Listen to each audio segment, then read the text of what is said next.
All right, y'all, welcome back. Today we're going to continue our discussion on the Cold War. Now, European countries after World War II had to decide what form of government they wanted to be based on, right? Did they want to be a communist economy or a capitalist economy? This depended on their alliances with different world powers, the world powers being England, the United States, and the USSR. The amount of aid they would receive from these countries, and the individual European countries' values and visions of the future. Now, after World War II, the Soviet Union and the United States began establishing what's called spheres of influence, which is unofficial power over the country. So it's like being an ally, but even one step further. If you have a sphere of influence, that means not only are you an ally, but you kind of have some say in how they run their country. All right, so the ideological takeover is going on. We saw a map similar to this. The red countries here are associated with communism. The purple countries are associated with capitalism. Now, a capitalist democracy, that was the U.S. and Britain. Capitalists is people own land and businesses to compete to take care of themselves. Totalitarian communism is the opposite. One leader controls all aspects of public life. And under communism, the government owns all property. Everyone gets an equal share. All right, so let's talk about some roots of these Cold War tensions. All right, now the United States, again, let's remind ourselves, is a capitalist democracy. We believe in free elections, religious freedom, and economic freedom, and believe that each individual should have their own liberty. The opposite is the Soviet Union, a communist dictatorship. People weren't allowed to worship as they pleased. They weren't allowed to own their own property or express their own views.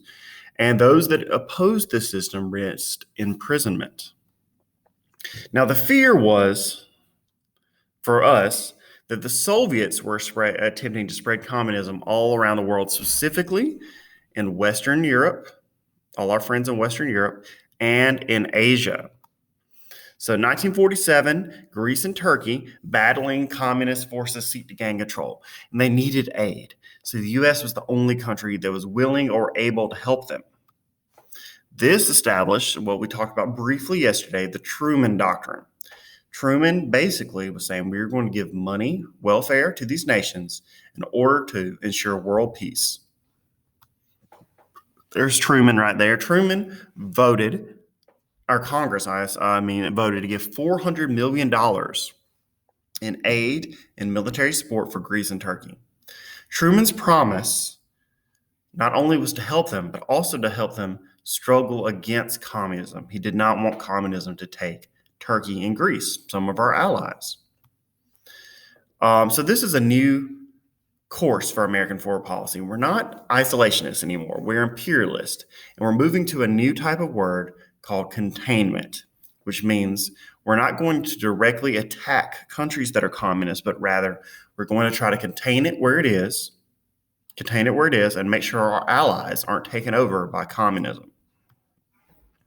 So post-war Europe, after World War II, things were not great. There was shortages of food, there was shortages of fuel, there's shortages of medical supplies. A famous man at the time, George C. Marshall, said, without economic health, there cannot be political stability in these countries. So the Marshall Plan was put into place, similar to the Truman Doctrine, said over the next 4 years, the U.S. gave $13 billion to Western European nations, our allies, to help them out. Now, this kind of caused a cycle that was hard to break. We help countries in need. Their prosperity stimulated our economy because we're trading with them because they're our allies. And the good relations worked against spreading of communism. But again, we would have to keep funneling money in there to help them out. All right, the consequences of this is a fundamental change in U.S. foreign policy. We are no longer isolationists, and we haven't been since. This was politically and economically beneficial for the United States. However, it created a more heightened rivalry between the U.S. and the USSR. All right, that's it for today. I'll see you guys on Monday.